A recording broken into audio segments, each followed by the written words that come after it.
This is the Citroen C5 Aircross. Thanks to PG Duffy's in Newbridge for giving us a go in Citroen's latest crossover. So let's take a look around the C5 Aircross and we'll show you some of its features. This model shown is the Feel trim and starts at just over 30 grand. To the design, and the front end is typical Citroen, with the upside down headlights and LEDs. Some will like it, some won't, but there's no denying that it stands out from the crowd. The grille is placed below the Citroen badge. You have front fogs and parking sensors placed down lower. And Citroen's crossover definitely offers something different in terms of front end styling. The Aircross is based on the Peugeot 3008, Opel Grandland X and the DS7 Crossback. They are all the same car underneath. The C5 Aircross faces stiff competition from a list of rivals like the Ford Kuga, Volkswagen Tiguan and Hyundai Tucson. Moving on to the side, and the C5 is on 18-inch diamond cut alloy wheels, which do look striking. You get a smaller version of Citroen's air bumps, which of course were made popular on the C4 Cactus. There's also plastic cladding around the wheels to give it that extra SUV stance. The shape of the C5 is slightly boxy at the rear and MPV-like, but this helps the boot size, which we will come to in a moment. The outline of the windows gets a chrome strip all round, and you can spec the C5 Aircross with a different colour roof to the body, with dozens of colour combinations available.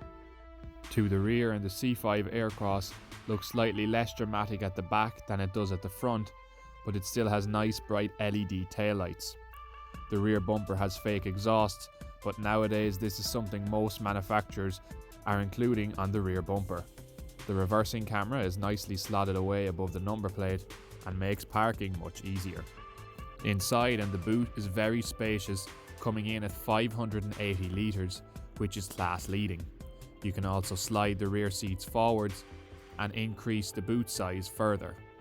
You get a few shopping hooks along with a power outlet, and there's also a spare wheel, which is a rare thing in modern cars.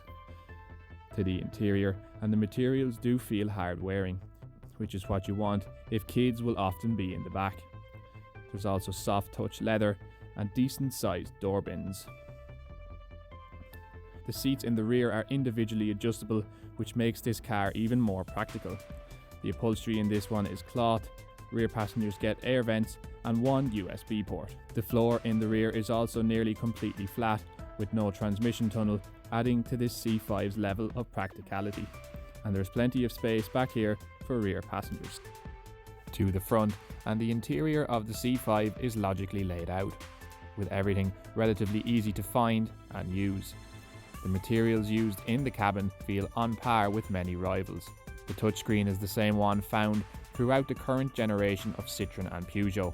It's fairly simple to use and comes with DAB radio, Android Auto, Apple CarPlay, and also displays the reversing camera when parking. Within the touchscreen you'll find the heating and aircon controls. These are in a separate menu within the touchscreen, which can be a little distracting to change while driving, but at least the volume is controlled by a physical dial. In the front you'll find cup holders along with storage within the armrest.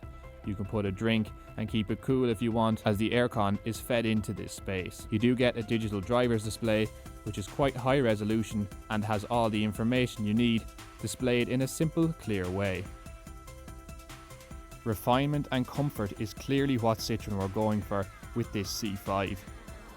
When we drove it, it did an excellent job of soaking up bumps thanks to Citroen's hydraulic cushion suspension system. Paired up with these seats that really do hug onto you, this is no doubt a very comfortable car. And while the C5 is not sporty to drive like the Ford Kuga, it doesn't intend to be, as comfort was clearly paramount to Citroen's engineers when designing this crossover. It does roll slightly in corners, but it's not all that noticeable.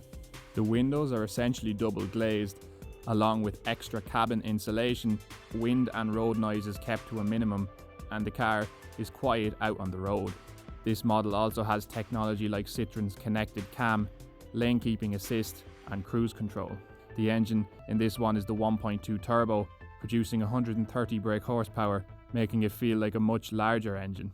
It should average around 45 mpg, and this model was paired to a 6-speed manual gearbox. There's a choice of petrols, but if you'll be doing a lot of motorway miles, then diesel may be the one to go for. So to sum up, the C5 Aircross offers something different in a very crowded crossover market. It has funky French styling, while also proving to be a spacious family car, with one of the biggest boots in its class. It has character, something that Citroens of old were famous for. While the C5 Aircross probably isn't as good to drive as the Ford Kuga, and won't hold its value as well as the Volkswagen Tiguan, it is no doubt a strong option for those looking for a practical, comfortable crossover SUV. And the fact that it comes with a 5-year unlimited mileage warranty, it is definitely a car you can buy with both your head and your heart. Citroen also have some exciting cars in the pipeline, like the new C4, which should be hitting the market later this year.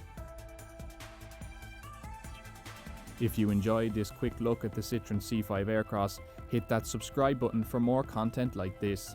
Thanks very much for watching Deck of Cars, and we'll see you in the next one.